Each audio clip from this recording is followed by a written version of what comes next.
This is definitely the biggest episode I've directed. We've got shootout, we've got a train, we've got, you name it, there's so much going on, and it's all on the road, so it's it's a lot to wrap your head around. The inspiration for the story, we have to give a degree of credit to Thomas Craig, our wonderful actor that plays Inspector Brackenreid, because year after year he would pitch for us to come up with a Butch Cassidy and Sundance Kid story. And that dovetailed really well with a Bat Masterson story. And Bat was an infamous lawman who sort of tamed the West and then became a bit washed up as a lawman and turned to sports writing.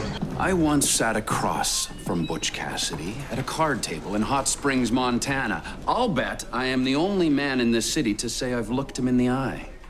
And how long ago was that? A number of years. Whenever there's a famous character passes through Station House number 4, I think Brackenreid is always, he gets like a little fan. And he sees Bat as like the real deal from the Wild West. I had done some research on who he was, this lawman, the Butch and Sundance story. I remember him as sort of a brash, America baby.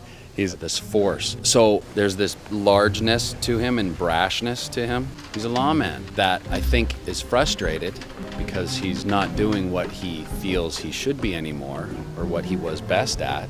Steven is terrific. What a bonus. The guy is so much better than I even envisioned for that character. I had him a little bit more stoic and a little bit more period accurate, but I like what Steven's doing so much more, and we're just having a blast. I mean, he's really bringing him to life.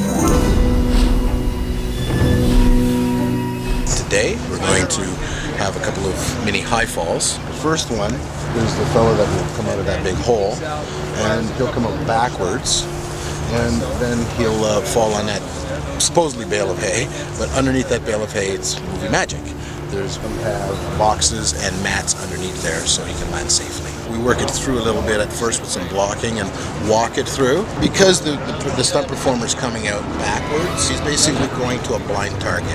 He knows the target's there where he's got to land, but sometimes you might throw yourself off a little bit, so you won't come out totally straight. So what we do is we make sure that the landing zone will accommodate for that.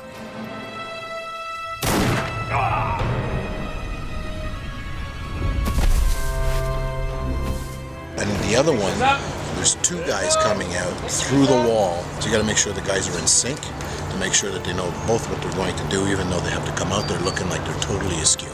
And 3, 2, 1, action!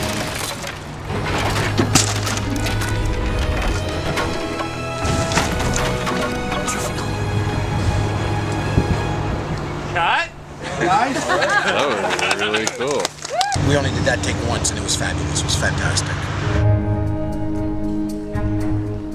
We got to shoot in Black Creek Pioneer Village yesterday. It's really a terrific spot because it's got lots of room for us to shoot, lots of old outbuildings that are actually period authentic, and we have this beautiful barn, so we're going to have the big shootout, the big takedown. The barn actually is where the whole thing started in 1954. The barn was bought by the Toronto and Region Conservation Authority. In 1957 they opened what they called the Edgeley Pioneer Museum here. We have about 40 buildings. Many of those buildings are staffed with costumed interpreters who interpret trades and various roles of the 19th century. It represents a crossroads village in Ontario in the year 1867. The barn itself is quite unique. It's one of the oldest barns left standing in Canada. It was built in 1809. People may recognize it because it gets used in a lot of different film shoots.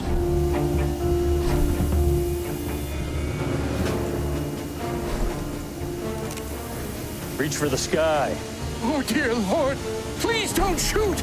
Here we are in Tottenham, Ontario, South Simcoe Railway. So we've got a big, beautiful train. Just snapped our fingers and got our train, no problem. Well, Tottenham is about 40 miles north of Toronto. We operate a tourist train here and entertain probably 25,000 to 30,000 people a year. They come to Tottenham to ride just a little bit of history. This particular locomotive is 131 years old. It was built for the CPR in 1883.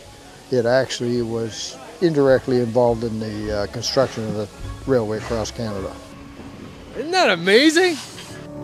kind of hard to feel manly when you're 6-shooter and your Western show and somebody's powder puffing you. Juggling, directing, and acting on this one. Basically, I got to keep my running shoes on all day, and I got to run back and forth between actually talking and saying the line and being all serious like Murdoch, and then running backwards and going, guys, we didn't get what we needed. It's a little bit hectic.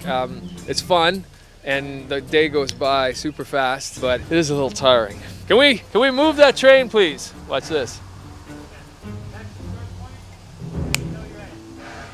No.